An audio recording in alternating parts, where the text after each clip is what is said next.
No, thank you. I would like to call the meeting to order at 7:02. We'll stand and say the pledge. I pledge allegiance to the flag of the United States of America and to the republic for which it stands, one nation, under God, indivisible, with liberty and justice for all. And I'd like to welcome Margaret Dillon to our meeting. Thank you so much for finding the time to meet with us and to go over the questions that Yvette sent to you. We really appreciate that. Well, and I thank you for sending questions. That helped me a lot to be able to prepare. So, just to give people who might be watching this some context, Margaret did an energy audit for the library, and we are looking at how we move forward with things like the roof, the lighting, the HVAC. So, we just wanted to get some feedback from you based on our questions to help us and our next steps. Would you like me to go down those questions I think, yeah, I think that would be perfect. That'd be great. Thank you. Great. So I think I'll leave the first question about prioritizing till later. The one question was about has the audit been prepared with the best? Okay. Eversource determine if ESM, the energy saving measures, warrant financial incentives, and does the ESM from this energy audit warrant? That's a question for your Eversource representative, which I believe would be Munem Hamin. Does anybody familiar with Munem? No. And let me just say, I actually wrote, I wrote down, I responded in writing to your questions. And after this meeting, if in case there's something else, I'll make a PDF and send it to you. So you'll have Munem's name and contact information. I am an independent consultant. You can see I work from my home with my dog. Maybe you can see. I'm not an Eversource employee. They subcontract. I'm called a vendor.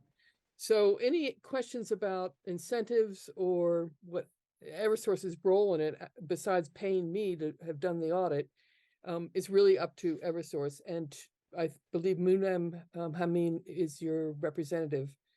So he would take the numbers of the energy savings that I estimated and the cost when you get a contractor to give a proposal, and he'll figure out whether the costs of the project are justified through their threshold for the energy savings. And they don't look at dollar savings, they look at energy, BTU energy savings. So again, that's whether the upgrades to the envelope are going to be warranted is up to Munem and Eversource. What often happens if the cost comes back and it's higher or different, or the contractor has a different scope of work presenting, Eversource will come back to me and say, look, this is what the contractor wants to do. What will the energy savings be from that? And I would revisit it and work on it. But that's my role. Does that make sense? I'm not seeing Yes, anybody. thank you. So No, that's great. That makes a lot. There's a lot of nodding heads in the room, so thank you. That makes a lot of sense. So when I send the PDF to Yvette, hopefully she can forward it. There's answers, summary answers to your questions, and contact information, names and numbers where appropriate, and also included a couple of articles on heat pumps and stuff, and a link, just to fill out more answers than I can do here tonight. So similarly, the question about lighting, I don't know if Light Tech is still a partnering lighting contract with Eversource. I do have another name for you. It's Affinity Lighting. They're in Manchester. And I know Munem has recommended them, so I know they're still a contractor for Eversource, and I would imagine Light Tech is, but I just don't know that.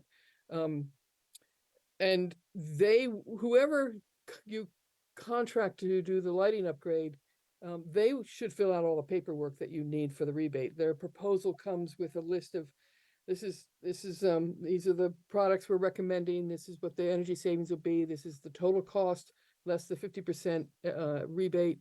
assuming it's still 50%. And then this would be your final cost and your payback. So they'll do a separate analysis.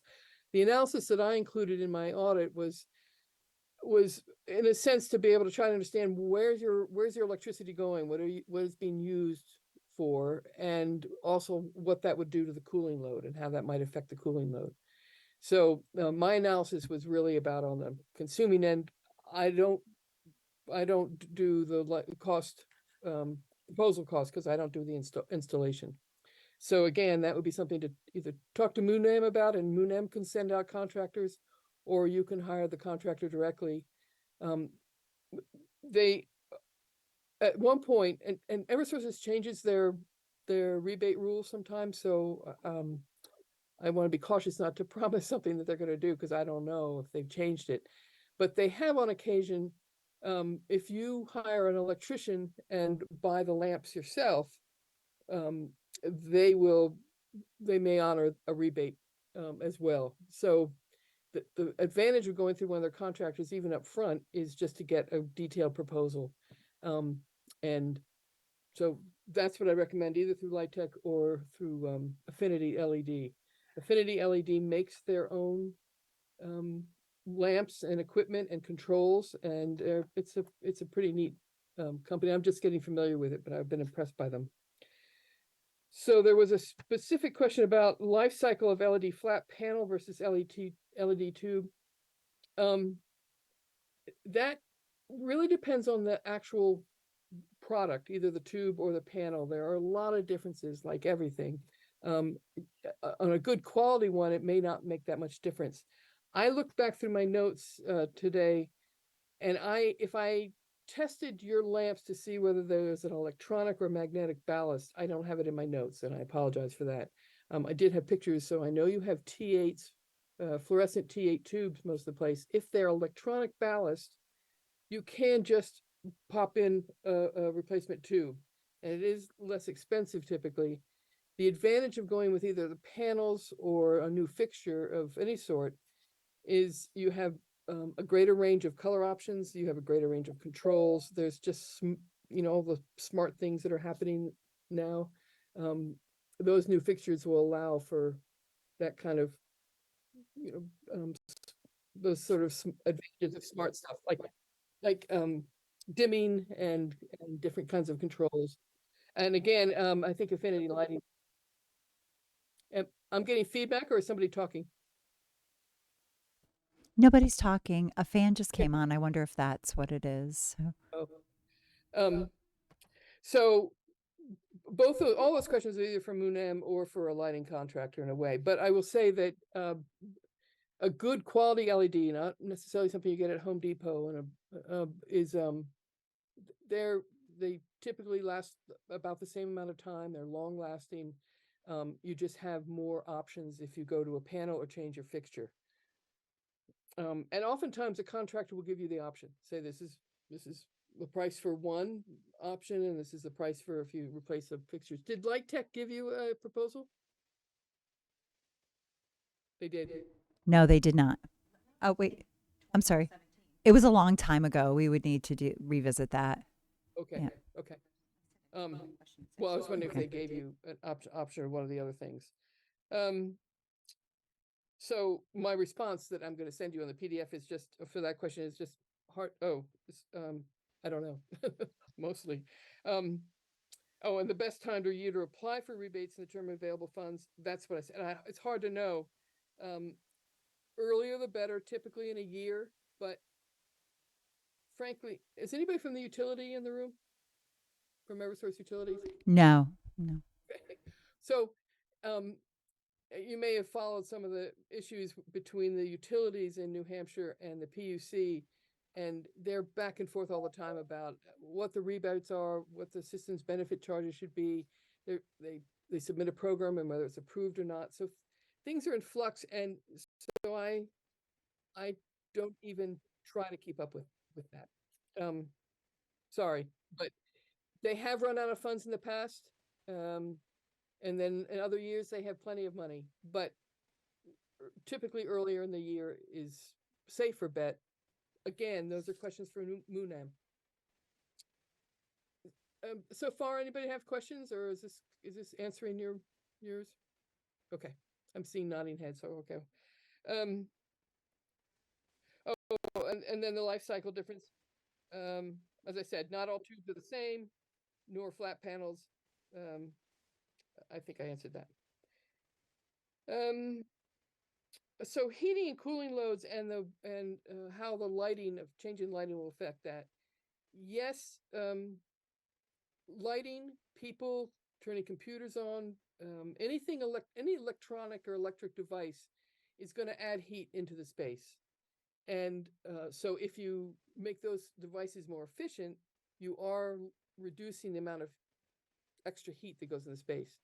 The modeling I did and the energy savings doesn't account for those extra heat gains in terms of how it's affecting the fuel use.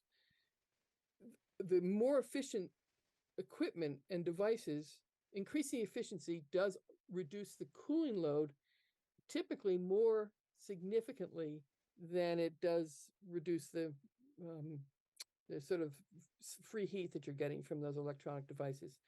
So I don't know if that's clear, but in the end, you're always going to save energy and save money by going to a more efficient equipment. And the offset loss of free heat will never make up for the improved efficiency of the electric the electric device. Does that make sense? Whoever asked that question, did that answer it? Especially in the case where you're paying for kW demand, and that's sort of another issue we can touch on in a minute. Did you understand in the report the difference between kilowatt hours that you're paying for and the kW demand charges? You do. I see one head nodding. So anytime you're increasing the efficiency and lowering the wattage and lowering the power demand of equipment, and this is relevant especially for the chiller versus the heat pumps that Iris is recommending, you're going to be lowering your demand, and that potentially could lower that peak demand charge you get every month, which was it was 30% of your electric charges was kW demand. So anytime you can improve the efficiency, and also improve controls, oftentimes you're going to reduce that peak power demand. It's that 30-minute period in a billing period, a 30-minute time where you're you're requiring the greatest demand, that peak demand, and that's what you're charged on for that 30 minutes. You're charged about $20 per kW of peak demand, 1,000 kilowatt. So again, lighting, more efficient motors, more efficient cooling, all those things are going to help reduce the demand. And with controls, sometimes you can really reduce that peak demand and save thousands of dollars. And that I don't try to calculate that because it's some people I know, auditors, do have a formula for calculating that, and in my opinion, it's a dartboard approach that I don't have any confidence in. It really depends on the operations, and that's not something that's easy to estimate. That help on that question? Okay. It's hard sometimes just to talk to my screen. Jump in if I'm not making sense or you want more clarification, please. Okay.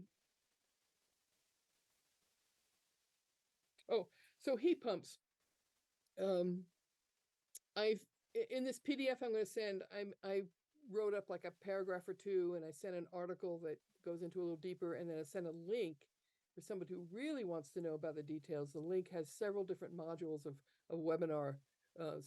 It's from Calefi, a hydronic heating company that does incredible educational things. And so there's sort of levels of explanation, but very simply, heat pump does run on electricity. There are several different types of heat pumps. There's the air source heat pump, which is what Iris was recommending. A ground source heat pump is often called geothermal, inaccurately in my opinion, because it's not tapping into 400-degree water. It's tapping into just the temperature of the earth. And so you have air source and water source or geothermal heat pumps. The your refrigerator is a heat pump. It moves, it doesn't create cool for the refrigerator. It moves heat out of the box, the refrigerator box, and blows it out underneath the cabinet of the refrigerator. So a heat pump is typically a split system. That's what Iris was recommending, where there's a condenser or compressor outside unit, and then it runs a refrigerant to indoor ceiling cassettes or panels or the mini split, those cabinets that are on top of walls you may have seen. The refrigerant is just in a copper pipe, and it runs to those individual units. So you don't have, I don't believe she was recommending ducts.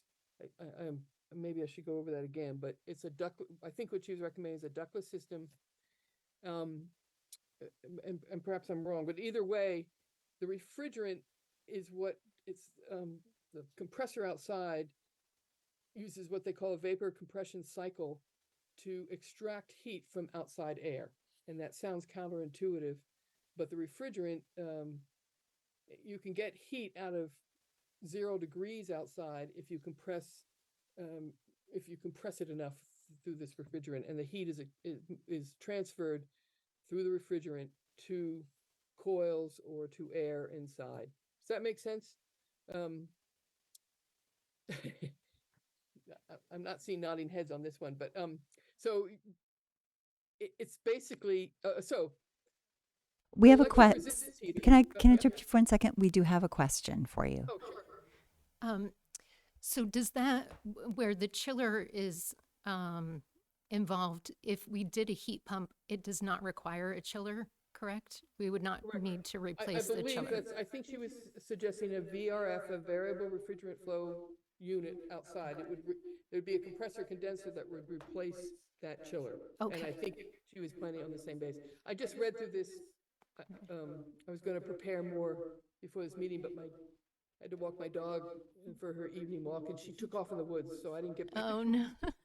as early as she knew that I needed to get back to do homework. So, but I believe that that's so it would be replacing the chiller, and Okay. it's a chillers can be very efficient too.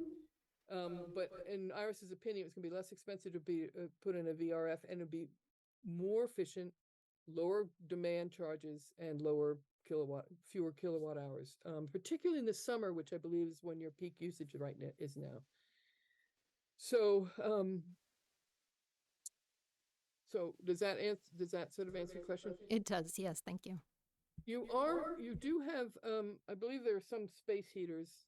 I don't remember exactly. This is a while, many buildings ago that I was in the library, but the electric, sometimes people will have a space heater underneath their desk if they're chilled. Um, or in various places, even in the basement, there can be an electric resistance. Electric resistance heat generates heat, and every kilowatt hour has about 3,400 BTUs worth of heat. A heat pump um, doesn't generate heat, it moves it from one place to another more efficiently, as I said. And so the heat pumps, they all vary depending on the equipment, but they can move as many as 8 to 11,000 BTUs per that same kilowatt hour. So you're either paying 20 cents to move 3,400 BTUs or 20 cents to move 11,000 BTUs. And that's why you get more for your bang for your buck. So electric resistance heat is the most expensive form of heat we have in New England. And heat pump is the least, is next to biomass and burning biomass. Electric resistance heat, heat pumps are usually the most efficient and the lowest cost per million BTUs.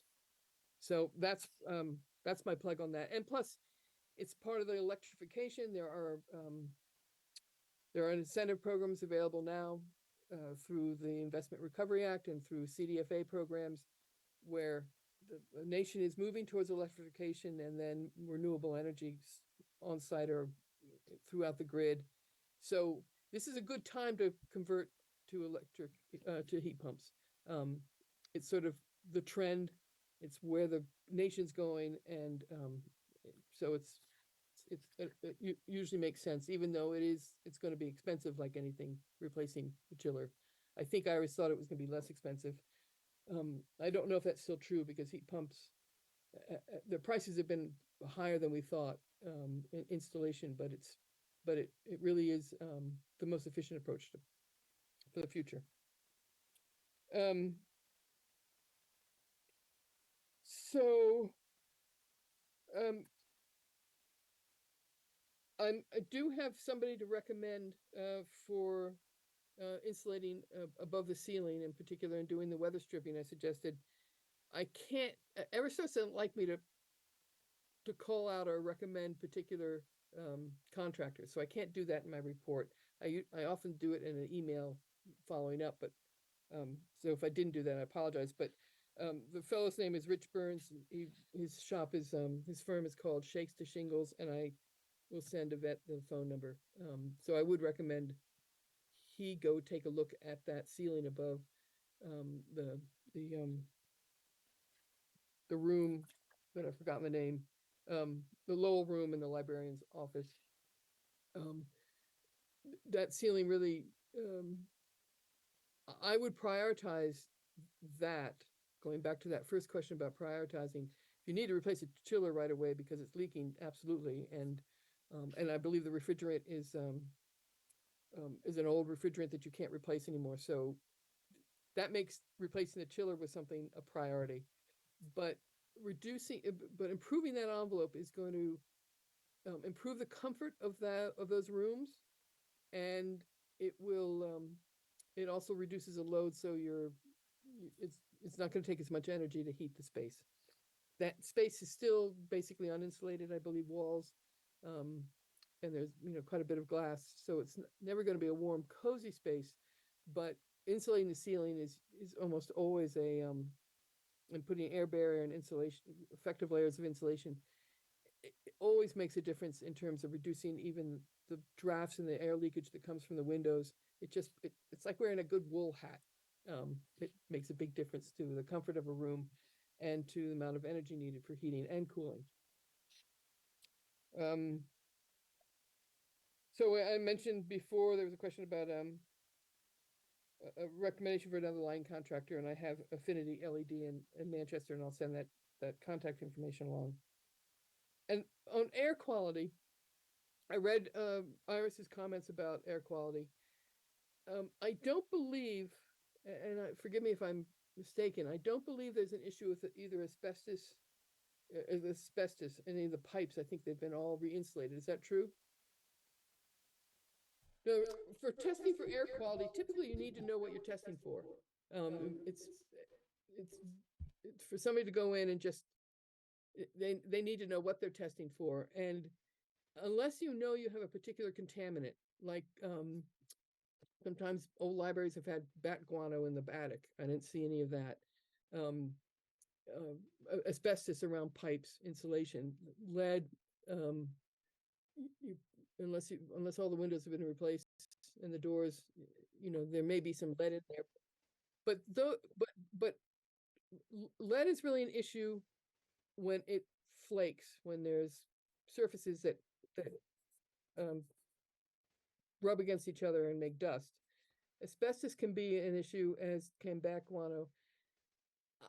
But I think what the ventilation issue is really about getting fresh air exchange to remove carbon dioxide, people breathing, and also to help remove moisture from building up. So it's really fresh air exchange. Of course, that also helps with viruses and any other contaminants that people bring in on shoes and stuff. But I don't suggest testing. And even if you have asbestos, there's no sense in testing for it, or vermiculite in an attic, for instance, which I did not see evidence of. They don't even test for vermiculite anymore because you can test in 4 different spots and come up with negative, but the 5th spot that you didn't test had arsenic or whatever it is that's in there. So I don't think testing is necessarily. I do think ventilation, particularly in the basement, but throughout, is advisable. Now, if you get a contractor in there to recommend testing, to recommend add ventilation, they're going to be basing that by code. They're going to be basing it on the size of the space and how many people can be in the space, and that could be hundreds. And so you'd be ventilating for hundreds of people. In my opinion, because I can do it because I'm not a mechanical engineer making the recommendations, you want to make sure that you think of how many people are in each space. If you never have more than 25 people in the Lowell room, then put the amount of ventilation need for 25 or 30 people, and then put a control on it, a CO2 sensor, so that it will dampen down in a variable speed motor, so that you're only ventilating for 5 people if there are only 5 people there. And if the CO2 rates go up, the ventilation rates go up as well. So in other words, you match the amount of outside air to the amount of CO2 that's building up. So again, that's controls. The more get efficient controls and ventilate for the people that are there, not for some standard, because we do have buildings that tend to be over ventilated. But then if you have an adequate ventilation capacity, and heaven forbid we go through another pandemic, or you've got the capacity to be able to really get good air exchange. And so does that help at all for the I mean, we just put in a heat pump actually in my office so that I could work through the summer up here when it gets so hot. But our house is tight enough that I close up the windows because the heat pump is running, but I monitor my own CO2. After this meeting, for example, and I'm talking a lot, my dog is snoring. The CO2 in this room could. So I actually haven't installed ventilation yet. It's on my list, but I'll open a window just to get fresh air exchange. So it's a very important. It's very important for public spaces to be able to have ventilation, especially as you're trying to also tighten up the building to save energy. The motto is make it tight, ventilate right. So I think that's the end of the list I had of questions. Are there any more, or anything on what I said was not clear? This was wonderful. Like, oh, wait, we actually do have a question for you. Hi. Hi. I'm a little confused with your heat pump, and not in terms of how it works, but my understanding is that heat pumps, you said, work on electricity, and in New Hampshire, electricity is like the most expensive form of energy. So if at present we aren't going to have like solar cells or any renewable energy, is it worthwhile for us to look into the heat pump? Because our energy costs it'd be more efficient, but our energy costs would still be going up.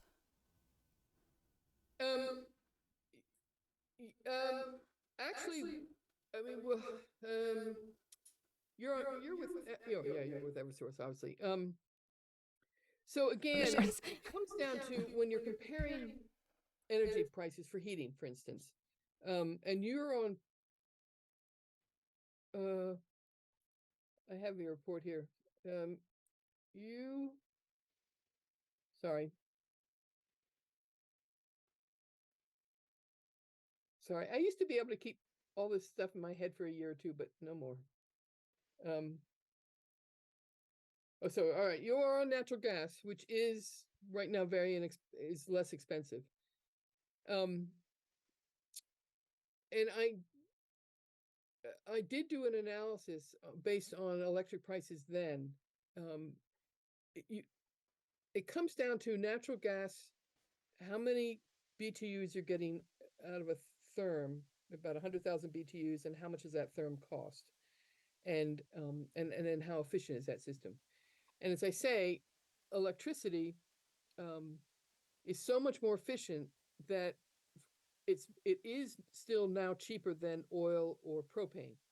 Natural gas, you're right, it's going to be comparable price for heating, in the summertime, the efficiency of the heat pump is going to be so much greater. You're going to save money save energy and save dollars on your kilowatt hours in your summer use, and you're going to be reducing the demand, which again was 30% of your cost, because you have more efficient motors and stuff. So, it's a good question. Um, but and who knows what energy prices are going to do. In the short term, I'm not sure there's going to be much of a change between natural gas and electricity, but again, it's a dartboard thing for any of us to, it's almost based on your political belief. But as the grid becomes more renewable and prices come back down, I mean, Eversource went from 28 cents to this August now to 22 cents, and then this August the new price is 10 cents a kilowatt hour. Now we're getting back to be competitive with efficient heat pumps, competitive with natural gas. So it might be worth going. Iris made a presentation to you, correct? So I don't Yes, she remember if did. she was is she suggesting keeping natural gas as a backup, keeping the existing boiler, which isn't that old? Yeah, we actually had some conversation about having a commissioning agent come in first to go over our current controls and the way the system was Okay. working and to start there. But she did talk about keeping that and changing some parts and then having a plan for changing others as we went through. So. So, and maybe it is a ducted system and I was incorrect about that. But so a lot of times it makes sense to do a kind of a hybrid system where you have natural gas, or natural gas in particular, as a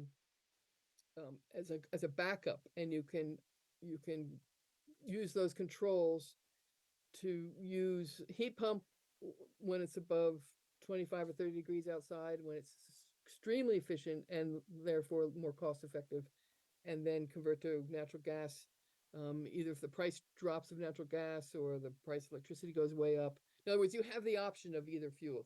It's a more sophisticated system, but it gives you that control over prices a little bit better. I do appreciate that concern, but as I say, heat pumps are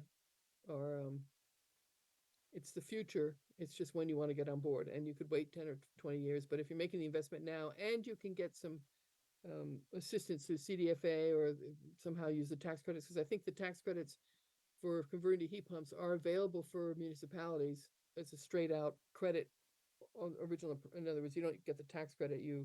It comes off the original invoice of 30%. Those incentives can make a big difference. So, does that answer your question at all? It's sort of vague. It's a good question, and nobody knows the future of energy prices. So, um, if they start charging for carbon, you're going to be better off going with an electrification. Great. Thank you. Are there any other questions from the board?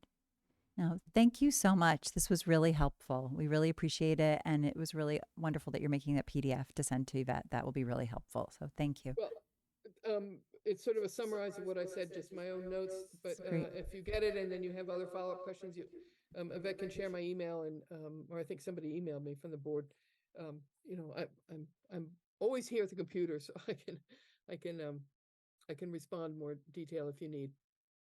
Wonderful. Thank you so much. We really appreciate your time. Thank you. Thank you. Thank you. Good night. Night.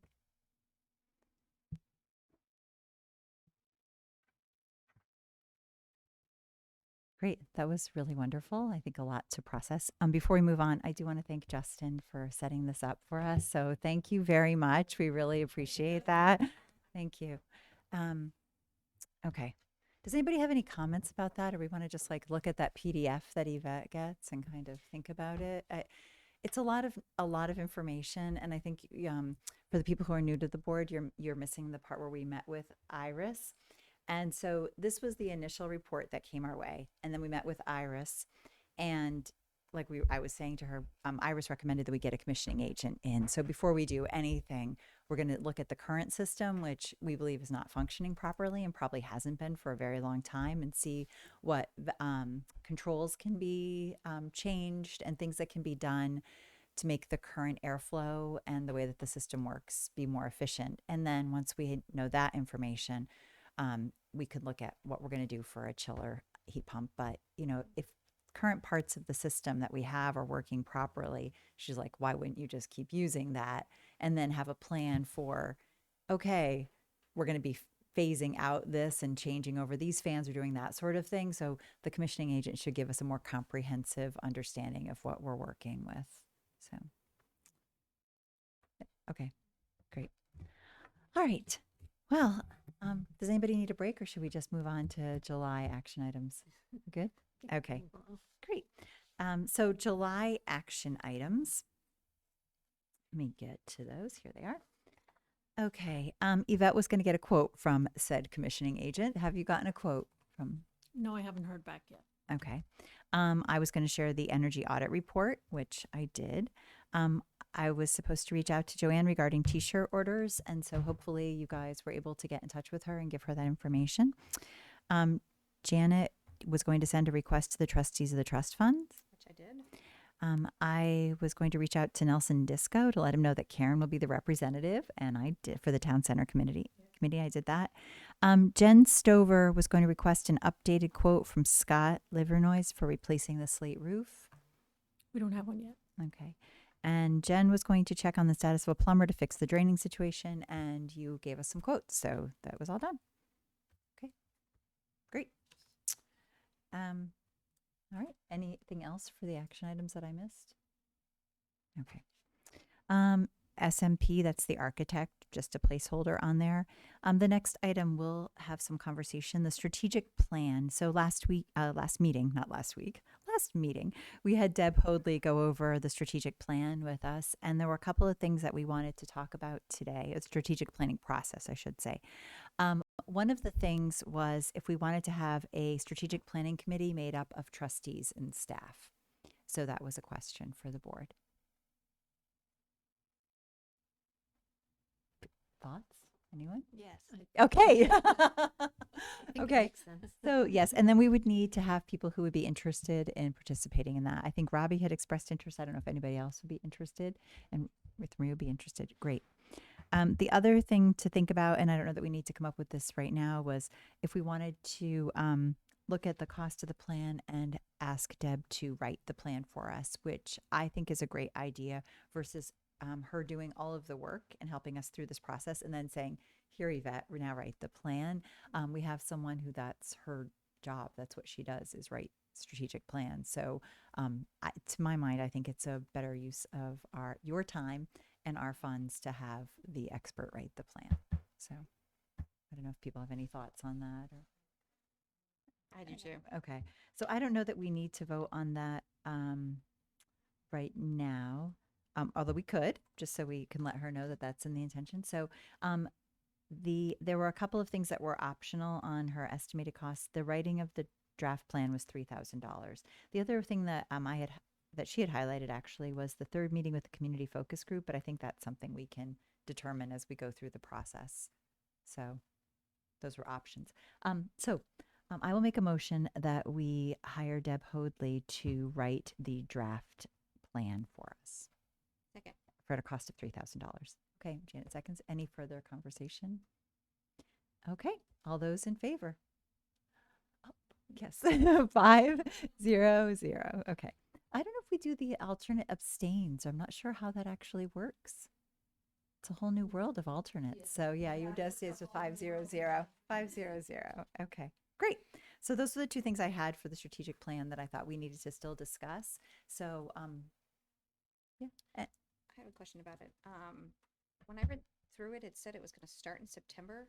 Yeah, the September stuff was her meeting with the library director and staff members to sort of get the Right. that kind of thing in place. So is there anything we need to be doing with respect to this? Not that I'm aware of, but I can ask her. well, by we, do you mean Robbie and Ruth Marie? That's Sure. No, I I'm will- all in favor You of know what I that. will do is I will send Deb an email and I will CC you and Robbie on it so that you are all in contact, and then, we can just go from there so she can let us know and you can be the liaisons for that. So that would be great. No, Right. thank you. We And appreciate then that. Yvette will just recruit. Well, that's my Staff question members? is what, Yeah. what, do you have any guidance for that? Or did Deb have any guidance for? Staff members. Yep.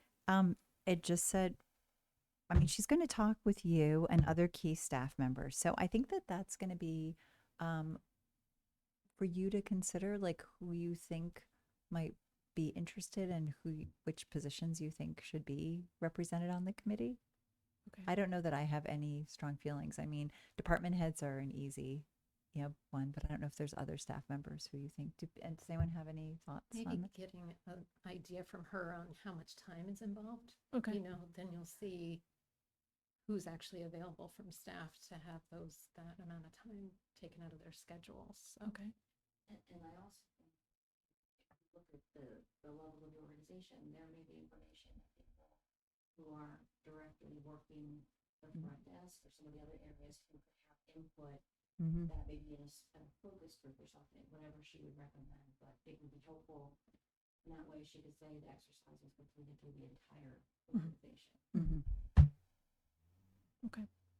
Yeah, I think that's true, and I would offer it to gauge interest, I think, to anyone, knowing some of those caveats about the time requirement, but if there's some enthusiasm.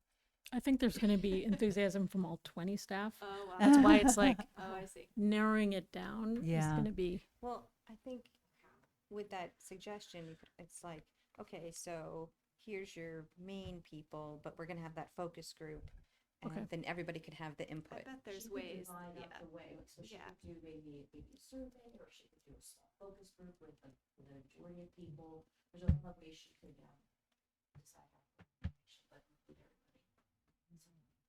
Okay. Great. Thank you. Eva, I'll CC you on that email too, and just kind of express some of our concerns and hear what she has to say about that. So, okay, great. Thank you. We have the building maintenance project list. Is there any question about any of the building maintenance projects?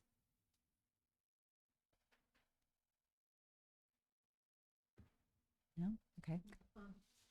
Was the tree on as part of that? The tree, I have heard from the secretary of the church. She said she sent my email to the deacon who takes care of the church property, and he will check with the town to see if it's on the church property or our property, or if it's on town property. And then if it's on town property, he'll see if they can the town can remove the tree. She's going to keep me updated. Okay, awesome. I was just concerned because it said safety issue, and I wasn't sure if that was like a joint loss had brought that up or not. So I don't know if Joy Loss brought it up, but I don't know, but joint loss did bring up the mechanical room, cleaning that up. Yep. And I understand that that's been on there for a few years. So I don't know, maybe that could get pushed up. So, yes. okay. One of the things that Joanne had written was she wanted to know if she could remove painting the the foundation from it, the exterior painting, to have a professional come in to do the exterior painting. Sure, get us a quote. Like find out Okay. what it will cost. That's if if we can find out how much it costs and it makes sense, then sure. Okay. But yeah, it's hard Okay. to say go for it if we don't know what it's gonna be. All right. So yeah. Okay. Okay, great. Thank you. Energy audit. Well, we've just heard a lot about the energy audit. So I will just say that the Finance Committee is meeting to go over some other things about aligning accounts. And in the past, when we've met, and the Finance Committee is Janet and I, and we will meet with Yvette and some of Jen Stover and Joanne, we did look at sort of where we were with some of our building projects and came up with a chart of like, this is how much money we have, this is where we can do it. And that's how we came to do the elevator this go round. And, so that might be a good opportunity for us at the finance committee too, to see what available funds we have and how they line up with the projects that are out there. So we can kind of see what's a reasonable thing for us to take on. Like obviously something like the insulation at $7,000, that might be like, okay, that makes sense. But some of the other bigger ticket items, it would be good to revisit that, I think, and see where we're at. So, and then we'll bring that to the board so that you're all aware of that. Okay, Princh. Yvette, you sent us some things from Princh. I sent you the quarterly report. Mm-hmm. And they had a cover email saying that they have a payment provider in place who is in the States. So there's not going to be an overseas charge anymore. But I usually send the quarterly report to Janet.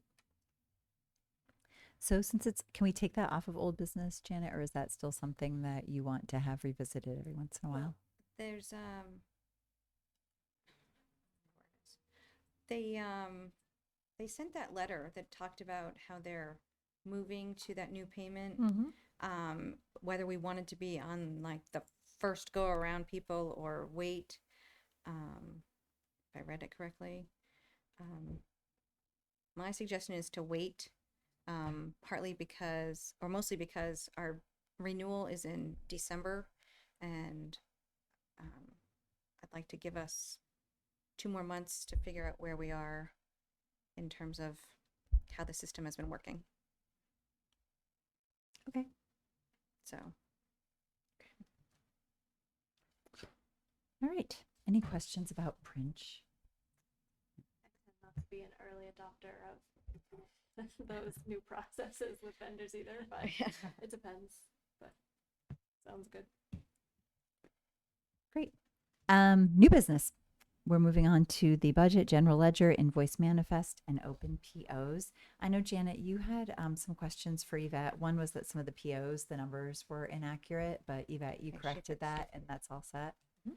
The other thing was, and just for everybody's knowledge, when we encumber money, it wasn't showing up, and on the general ledger, and Yvette reached out to Tom Boland and found out that that was just because of the changeover between the 2 budget years. Is that correct, Yvette? Yes. So that we should be starting to see those encumbered funds coming up with the next reports. So, do you have a question? Yes, on the general ledger, can I or maybe we get just what the definitions of those headers are, just because some of the terms are not as familiar to me. I mean, I was doing the math and some of it, I can, deduce some of the headers and what they mean. And I'm assuming since we just started fiscal year, right? This is on the general ledger. Yeah. Where like under the Just description. Range to date, year to date balance. Oh. Budget balance, and then is that cut off? What's the percent budget Used. used? It's essentially Okay. it's percent budget, but it's percent budget used. Okay. So when it gets to 0, that's what we want to see at the end of The the percent year. Yeah, at 0. percent 0. Okay. That and helps. we had been trying to schedule get opportunity to get together with the new trustees, and because of a bunch of different things, it didn't work out. But we were looking at some dates at the end of August, so we can look more closely at that and some of the other budgeting things for sure. So, and I mean, I'm glad that you brought that up, but and please do at the meeting, and hopefully we'll be able to go over a lot of that stuff at that time. So, thank you. Any other questions or comments? Okay. Next, we have 2 proposals from Neil Anketel to address kitchen drain problem. This was sort of some of that low-hanging fruit that came up with the meeting that we had with Iris about some drainage issues that could just be easily fixed. So we asked Yvette to get a quote and let's just take care of that. And to my personal mind, there's only one option, and that's the one that is to code. So the other option that would not meet code does not seem like a reasonable choice, in my opinion. So anyone have any insight, input, thoughts on the proposals? I agree. Plus, it sounds like, I know that you had talked about there was an odor sometimes, like beneath Joanne's desk, and it sounds like this might kind of solve that solution, that problem too, if we went with the second option, so. Yeah, he said that the first one was just going to take care of the symptom, not the underlying problem. And for $300, let's take care of the problem and be up to code. So that's Except it's not $300. His part is $300. Okay. There's still the electric part that needs to be moved, which Okay. was my last question for Yvette. I don't have a quote yet. It's okay. They need to come in. Sure. Mhm. So did you want to hold off voting on this, or do you feel like? Yes, I want to hold off because I want to know how much it's going to cost to put in that plug. Okay. And this problem has been going on for like years. So if we wait for one more month, it's Actually, I've got a question about that because I read two different things that yes, it drains to the sink, but then whoever wrote it said that since Jared's been snaking, it hasn't backed up. So is that true? Is that not true? I don't know if that's true or not true, but we have a snake and he'll snake, the drain in the bathrooms, the drain in the hallway outside the elevator that's under a carpet. I mean, he's trying to be proactive about things that back up. So Sure. it will still back up, Okay. but he'll address it with a snake. So Okay. I think that's the problem still exists. I was going to say, but exactly. So the Yeah. problem will still, well, will this alleviate the problem though? This is just going to alleviate where the air conditioner drains. It's not really going to alleviate other things. It's just that problem. So I'm just adding to the list of problems. I understand, but okay. all right. So you have you have a request out for a quote on that. So we should anticipate that we will get the quote on the electricity, and we'll know the total cost of the project. Okay. Is everybody okay with that? That we just wait and find out the total cost? Okay. In a building like the library, you think something's going to be straightforward, and then who knows what the electrician might find. So it probably is wise to be careful and wait. So, okay. All right, great. Thank you. Policy review. Yvette, you sent us quite a few different policies that we needed to go over. So we've got the interlibrary loan policy with just a couple of one change really. The return ILLs, if people don't return their books that they've borrowed, interlibrary loan is that we're talking about materials that are from libraries outside of GMILCs. So it might be from Dover. Then if we're looking at chronic issues, then we would say you've lost your privilege here. And then because we moved the desk in the first paragraph, it says it's through the reference desk. That doesn't really make any sense anymore. So. Okay. Any questions for Yvette about this policy? Okay, I go do. ahead. Of course I do. And it's more just for my understanding. Where is it? It's to supplement, where was it? Like doing ILLs was to supplement the collection, not instead of. Where is it? There it is. Number 4, thank you. What does that mean? Like, why? Yeah. I could speak to that. I might Go be for wrong, it. but when I read that, I think that it's saying that we are going to use these materials to add to our collection, but we're not going to be using ILL in place of our own collection development. Sort of, is that like we still are going to purchase the things we want to purchase? Right. We're not relying on ILL to provide our patrons with books. I mean, because this is really pointing to the collection development piece. Right. That's why I was confused. No, I mean, okay, I'm sorry, but it's, we're going to have our robust collection. We're going to have our, core collection, kind of the standard stuff. And there might be, we might do an interlibrary loan request because there's some very unique item that another library has that you know, are we going to hold it? We don't have to hold it because it exists over here. And our collection development is still going to be, yeah, it's not going to supplant And that. we're also Okay. not going to just rely on ILL. We are not No. going to be just going out to other libraries and getting books that we still need to have a collection. The ILL can't be used in place of collection development. Right. Which Right, is probably and- what I really meant to And I articulate think that's in the such a good beginning. way of saying it, because if you wanted to say, oh, let's save money and not spend money on books to have in the library, we can just depend on another library to buy it.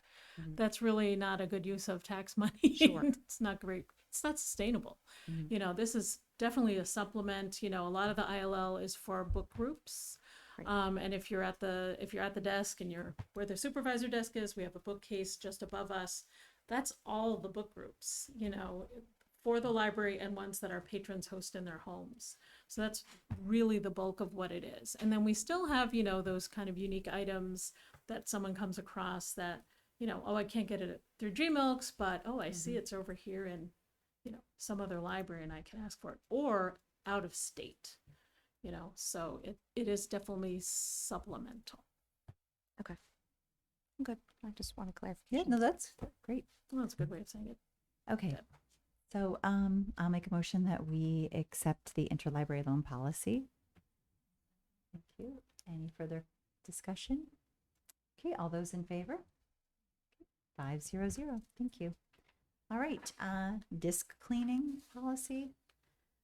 Yes, so the disc cleaning, this is a service that we provide for $2 a disc. So if you have a scratched CD, DVD, Blu-ray, a game disc, we can clean it for you. We have a buffing machine that a couple of staff have been trained on, and I'm not sure where else you can get your disc cleaned. So this is just a review and an update.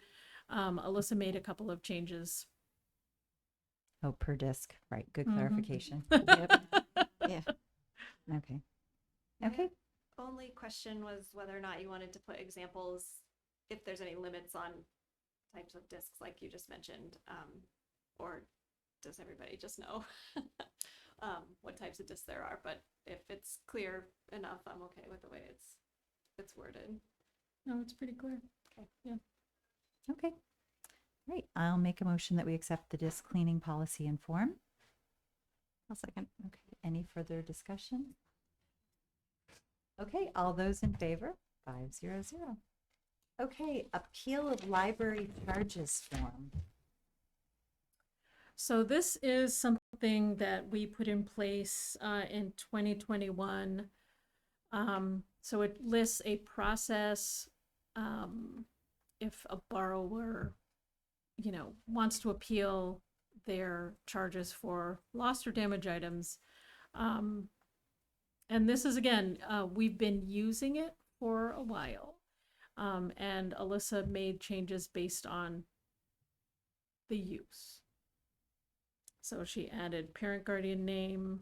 That was helpful. Cleared up the language in that kind of second paragraph. And then I also may use this form to submit an appeal because it was just may submit an appeal, but it's kind of use this form to do that. And you know, in terms of the procedures, if someone calls the library or comes to the desk and says, I want to challenge this, then here's the form and people fill it out. I receive these a couple times a week, Really? tucked into books that have been found. Oh, I want this charge taken off my account because I found the book, and then Alyssa will review it, make her recommendation, and I don't think I've ever said absolutely not, this is outrageous. It's usually, yes, this makes sense, I agree. I'm holding the book in my hand, it was found. You know, things like that. So it's usually a lost item that's been charged. And then it goes from her to me and back to her. So it's working very smoothly. It's a good procedure to have available for people. Any questions? One question. At the end, there's a option or a checkbox for reviewed by the Board of Trustees. Is there any situation that happens?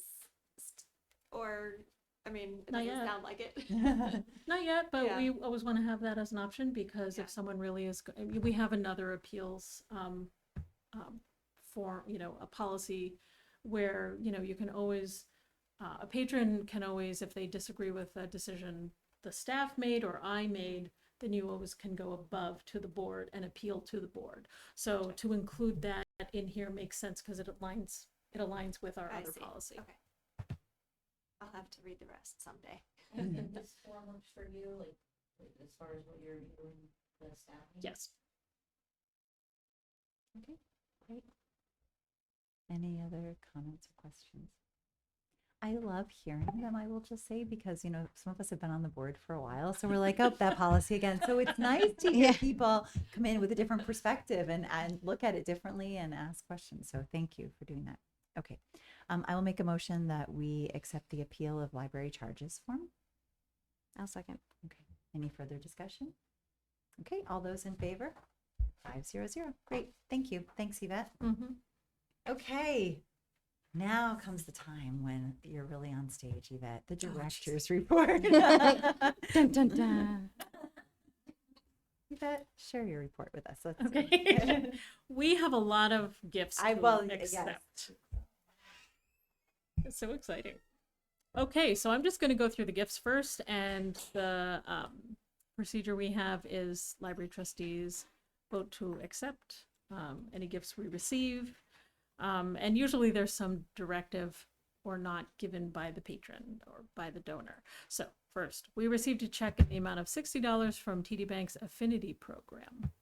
I was shocked to see this, Janet. Well, Were you shocked? no, I wasn't. Oh, okay. I was shocked that it came so quickly. Oh, okay. Because you gave me the paperwork.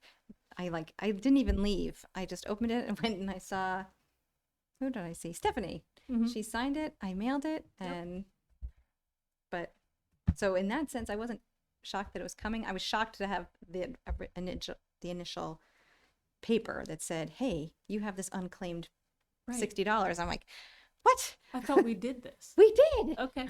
That was But- my shock. They keep telling us there's $60. So I'm We'll like, you know take what? If you're going to still keep giving it to us, I will accept it. Thank you, TD Bank. Yes. Great.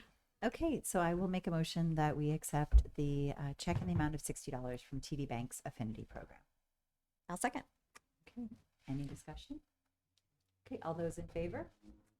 500. Thank you. Okay.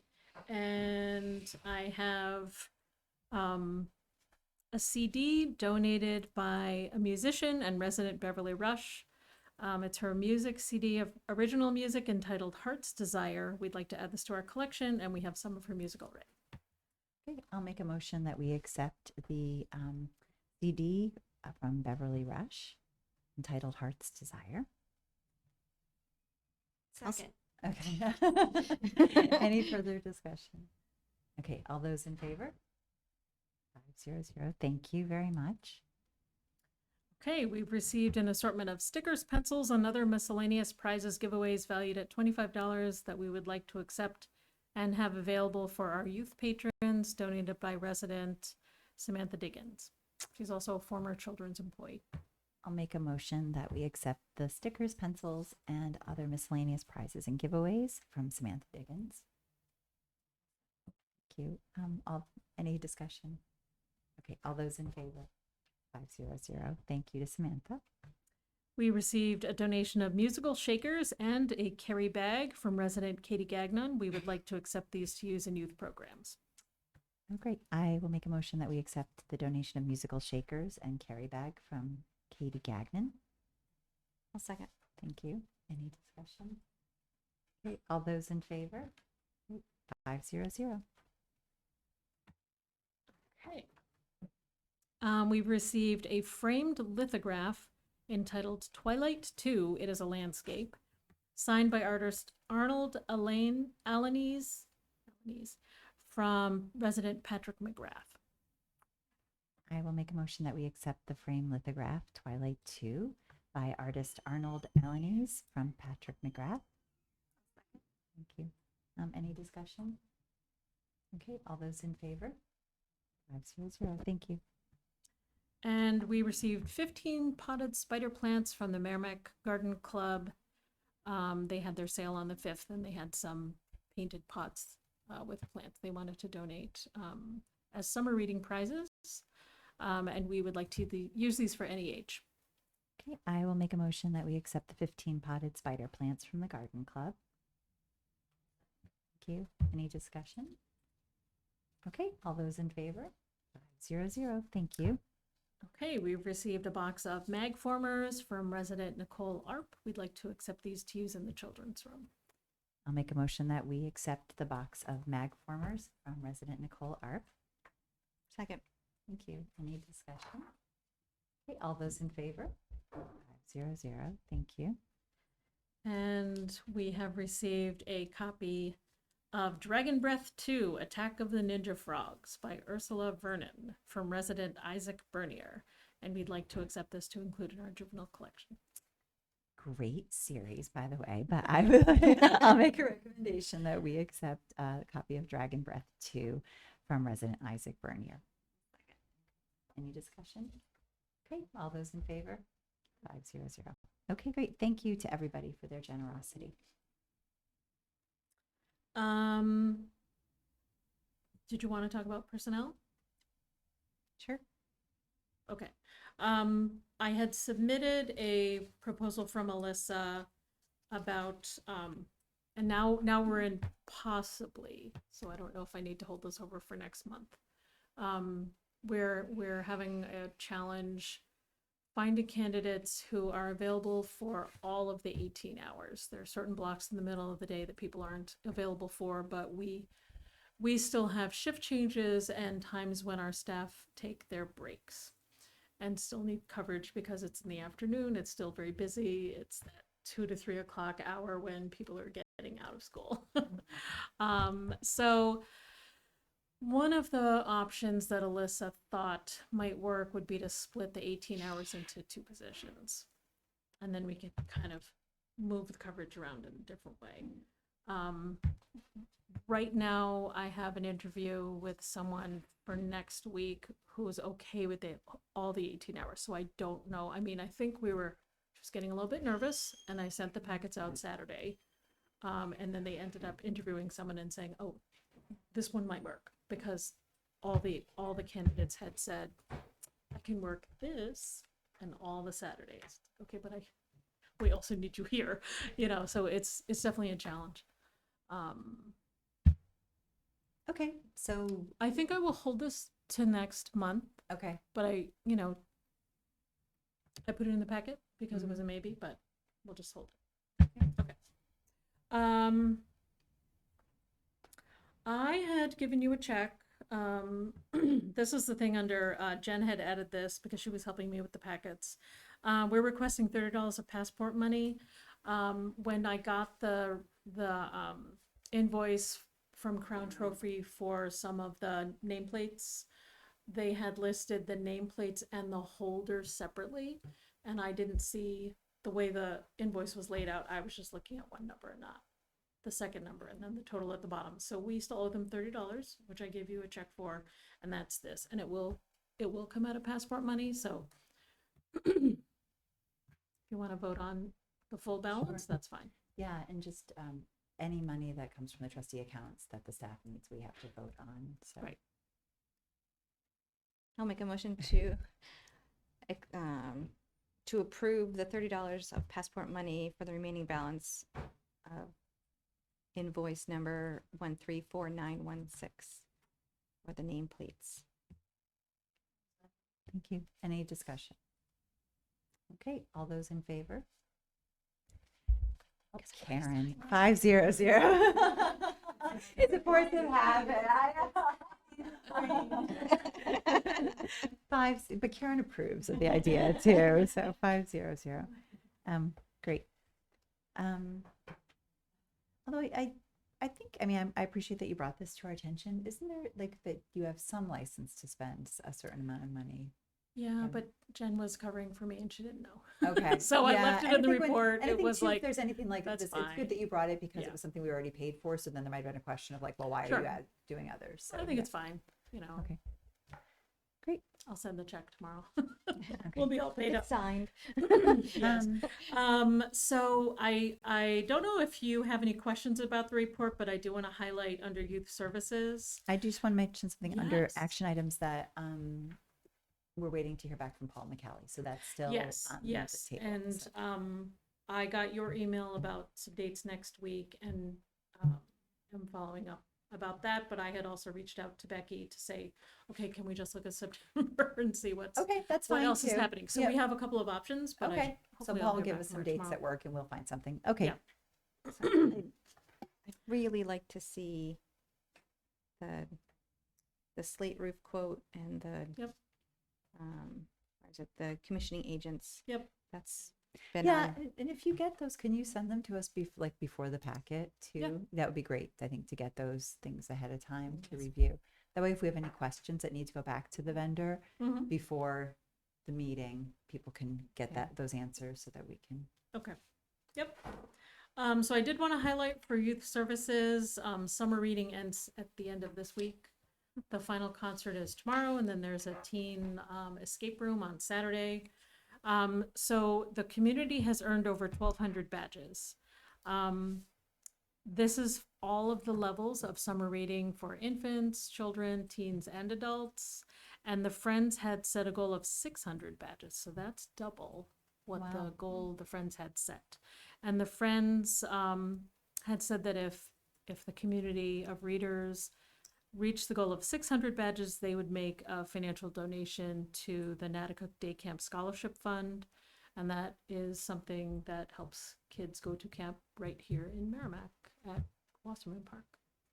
So they will get that total at their meeting and then be able to make that donation. So we're very happy to support kids who want to go camp. That's great. Yeah. Wonderful. Thank you, and thanks to the friends. Yep. That's great. Okay. Is there anything else? Any questions for Yvette from her report? Okay, the only other thing that is kind of, I would connect here is I did send some statistics, Yep. which were the annual statistics. We're still kind of filling these in, but at least to give you a snapshot of consecutive years. And what I'm interested in is, post-COVID levels of activity and people being in the building, attending programs, and circulating items. So we can talk about this at the next meeting once you have time to review it or whatever you would like to. Does anyone have any questions or comments or things they have questions about for Yvette on the different? No, I thought it was great just to see how some things are exceeding pre-pandemic levels. Yeah, It's exactly. really neat. And Yeah. you can see the trends too, like we know certain things like CDs aren't going out, but maybe audiobooks that are digital are going out more. So it's good to see a lot of the numbers come way back up. Yeah, and I think for us, anecdotally, it feels busier and it feels like a pre-COVID summer. Summer reading brings a lot of people into the library, and just the fact that it's summer and people are home, their kids are home. Even with people traveling, people visit the library if they're on vacation in this area, which is really neat. I think, I was helping someone with print. I was on the desk the other day and I was helping someone, like 2 different patrons with printing. So I know it's a service that people use. They come in, they know we have computers, they know they can print here, and it's easy to process their payment. So we're kind of, we've taken a little summer break with passport appointments. So that's not bringing people in because we're so busy, staff are so busy doing the other stuff and just managing a lot of people coming into the building. I think another thing that I've noticed is the GBooks Consortium is doing a library hop and encouraging people to visit other libraries in the consortium, and that's getting a lot of attention because people come in and people will tell me outside of the library, friends of mine are like, oh yeah, I'm doing that GBooks hop, and I'm like, great, I'm just shopping, okay. Doing my private life thing, but it's nice that it's getting a lot of attention, and we have a beautiful display of the library hop with a cute selfie station, and Stephanie made that. She did a great job. But it's just people are back, you know, so it's nice. And I wondered if the numbers reflected it, and I think they do. Probably a future discussion, but how are you feeling staffing wise?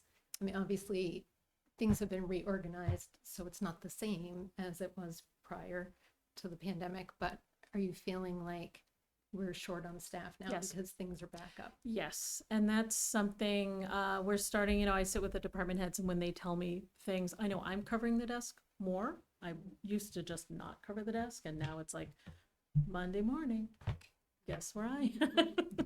Which is fine, you know, but I used to just jump in when it was kind of a short one-off thing every 6 months, but now it's like, okay, can you please train me on circulation so I know how to do it? I think it's great to be out there personally, you know, be with the patrons, but and to work alongside the staff. But you know, I sit with the department heads. We're definitely identifying where we are feeling the stretch. You know, and it's also because people have been taking vacation this month. That's when you really feel it. It's like, oh, okay.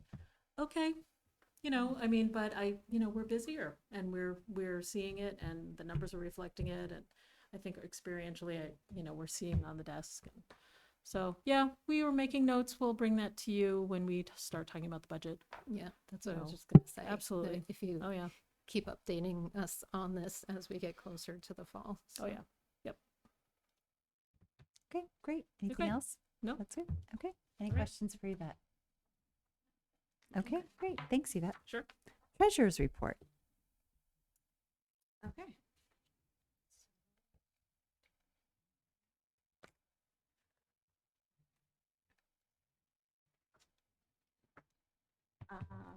I'm looking at the balance sheet for July, that ended July 31st. In our fines account, we started with $6,306.65. And we finished the month with $6,959.33. And then in special, we started with $50,033.59, and we ended the month with $50,524.73. That's it for that. And then I sent that email to the trustees of the trust fund asking for the disbursement from the trust funds. I asked for $4,000 from the Patterson Lawrence Carroll Fund, $2,000 from the Roxana Anna Fund, and then $1,000 from the Quimby Fund. And Chris Christensen, who is the chair of the trustees of the trust fund, sent me an email and said, "Thank you very much. We'll put you on the agenda for August 19th." And then just today or yesterday, he sent me the agenda for this Friday's meeting. So basically just to ask the board for approval to disperse this money. Also, I was looking at, well, doesn't matter, but I was looking at the museum payments and their past payments, and I just caught it. There's two donations that came in into special, but the payment for the museum was paid out of fines. So we need to pay fines back, which is the Garden Club gave us a donation for the Fells for $100, and then Mike Druin gave us a donation for $135 for the Native Plant Trust, which is down someplace in Mass. Birmingham, maybe? Yeah, Birmingham. So $235 was spent out of fines, but it needs to be reimbursed from special. So I'd like it to make a motion to pay fines back out of special of $235. I'll second that. Any questions for Janet about? Okay. All right. I'll vote. Oh, I know. Don't worry. All those in favor? 5-0. Okay. Thank you. No, that's fine. I have been known to forget, so it's okay. I just thought you were moving on. And then because I was looking at the trusts, this fall will mark Barry Quimby's Ford. Yeah. Per the trust, we need to do a memorial for him once every 3 years. I think this might be a good year to do it. So. And what does that mean? It's all we have to do is put a memorial to him in the newsletter, just as to who he is, Okay. what he liked. Do you want that to for Yvette to draft something, or for you to draft something, and we are Oh, gonna? I don't have any information Okay. about him. So we'll work on something. Okay. Yeah. Okay. That's and then Tom Bolin had asked me to send the reconciliation reports of the fines and special reports and send them to him for fiscal year 22-23. That's it. Okay, great. Thank you, Janet. Does anybody have any questions for Janet? Okay, great. Acceptance of minutes. We have 2 minutes to accept. We have the meeting that we had with Deb Hoadley on July 18th, which we held as a separate meeting before our regular meeting. Are there any questions or comments on that? Anything need to be changed? Okay, I'll make a motion that we accept the minutes, the special meeting on strategic planning. I'll second. Okay. All those in favor? 500. Thank you. And then we also have the minutes from the regular business meeting on July 18th. Any comments, corrections, things that need to be changed? Okay. Then I'll make a motion that we accept the July 18th 2023 regular meeting minutes. Is there a second? Okay, thanks. Any further discussion? Okay, seeing none. All those in favor? 500. Okay. We're ready for you. I know. You're just Sorry. taking a little too long. Okay. Oops. Okay. Great. Thanks, Jen. These are great. Okay. Committee updates. The Building Exploratory Committee is a placeholder. Friends. Jen, you went to the Friends meeting? They have not met because they were taking a Oh, little okay. hiatus from the summer. So their next meeting is the 25th of September. And then they will be having their book sale coming up shortly on the members only pre-sale is Friday the 8th, and then the public sale is on Saturday the 9th of September. And I see on the agenda, it asks trustees available to assist at sale. So that's something that we've done in the past. Sometimes people have time during the week that they can help set up. Sometimes people have gone to the meeting, the membership meeting. I've done that before. I know most of us who've been on the board before have gone to the book fair, I was going to say book fair, the book sale. Not for any long amount of time, but maybe go in, relieve them, help out wherever they need. So if people have any interest or availability and want to let Yvette know, she can get in touch with the friends. Okay. Any questions about the book sale? Okay, the Development Fund met July 31st. Jen and I attended that meeting. One of the things that they noted was that they had acknowledged the very generous grants that they were given from anonymous donors from the New Hampshire Charitable, Charitable Society, New Trust. Hampshire Trust. Thank you, New Hampshire Charitable Trust. So somebody has anonymously donated. A couple of times we've received different grants from them, so that's been wonderful. They wanted to acknowledge that. One of the reasons Jen went was to talk with them about possibly partnering with the board on any grant opportunities that came our way, since they are a 501(c). Is there anything you'd like to say about that?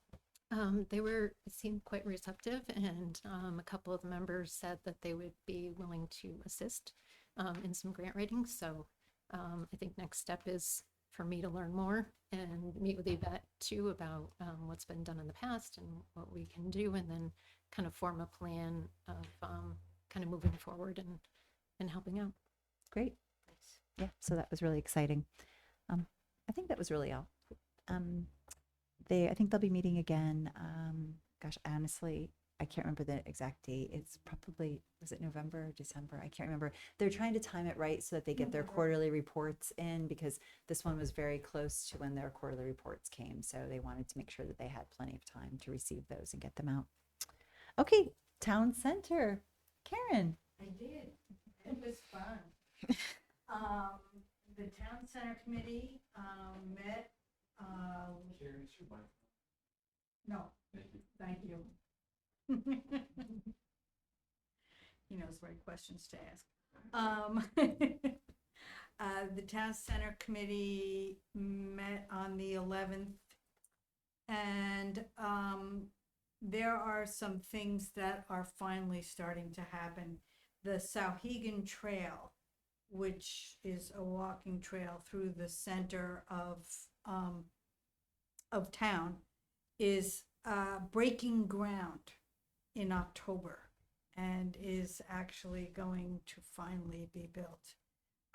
All the historical issues and so on have through the state have been taken care of.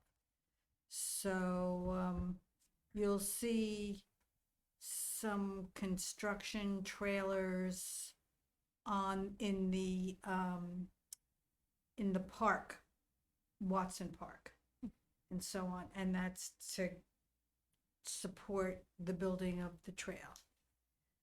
Also, the school master plan is happening finally,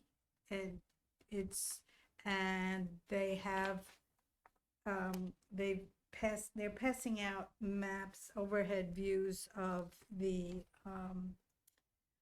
school area, of the high school in particular, because O'Gara Drive in particular, and a little bit of McElwain, but mainly O'Gara, and the parking.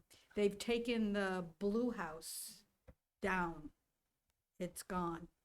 And there's going to be 26 more parking spaces when all is said and done. And there's going to be also some greenery and landscaping that's going to be in that area. The corner where the library is being addressed as well. And they were prioritizing which projects should go when. This is a map of the whole town center. And there are various projects. In this case, it's pedestrian projects, particularly sidewalks. And there are sidewalks that have been prioritized, sidewalks that are in place, and so on. So this is color-coded and has been, the town center committee changed it a bit, and so there'll be a new one coming out. And I think these will be available at town functions for interested patrons. There'll be some kind of a brochure, which we've done before. So that was pretty much, so the Sauhegan Trail, the school master plan, and also for those of you who are interested in following town activities and so on, the town has Facebook page, and the town center committee has a Facebook page, and there are currently 675 followers on the town center committee. So they're very busy also videoing the different activities. Yep. I think that's pretty much it, but things are really starting to move along, That's great. act up, whatever. I found that to be a really fascinating meeting when I went in the gap in your service. Yes, I was. Yes, it is very interesting because you hear from the Department of Transportation. There are people who who are decision makers that are members of the committee. And so you actually see how they adapt to what the state is going to be doing and try and fold in Mhm. what the town and the state are, so that we can work together and maybe financially benefit a little bit and so on. So it's a very interesting committee. Yeah, it's great. Good. Well, thank you so much Sure. for going. Okay. Does anybody have any questions for Karen about that? For the library board of trustees, we don't have anything lined up for the personnel committee. The finance committee, as I mentioned, is meeting on the 29th. So we will, as soon as we meet, any documents we generate out of there, I'll just let you all know what's going on with that. Okay, reviewing August action items. So, Yvette, you have quite a few things that we asked you to do. Let's see, I have that you're going to get us the quotes for the roof, electrical quote for the plumbing project, and there was, the commissioning agent. We're hoping to get those quotes. I am going to put on an action item that Janet and I are going to meet with Molly and Ruth Marie to go over some new trustee information. Hey, what else? Janet is going to move $235. She's going to from specials to fines. I will send an email to Deb Hoadley, the strategic planning consultant, and CC Robbie and Ruth Marie and Yvette, and get that process rolling. What have I forgotten? I'm sure there's something. I just have contact Yvette if you want to help with the files. Okay. The book sale? For the book sale. Okay. Yep. Okay. All right. Is there anything else to come before the board before we go into our non-public session? Okay, then I will just announce the upcoming events. As was mentioned, the Friends of the Merrimack Public Library Fall Book Sale. The members only pre-sale will be September 8th, 5:15 to 7, and the public sale will be September 9th from 9 to 2. The Merrimack Public Library Board of Trustees' next monthly business meeting will be September 19th at 7 p.m. in the Merrimack Memorial Room. Any other comments? Okay, then I am going to make a motion that at 8:37 we go into non-public session per New Hampshire RSA 91A32A personnel, and we need to do a roll call vote to go into non-public. So Janet, Yes. I say yes. Jen, Ruth Marie, Yes. Molly. Yes. Okay, we are in non-public.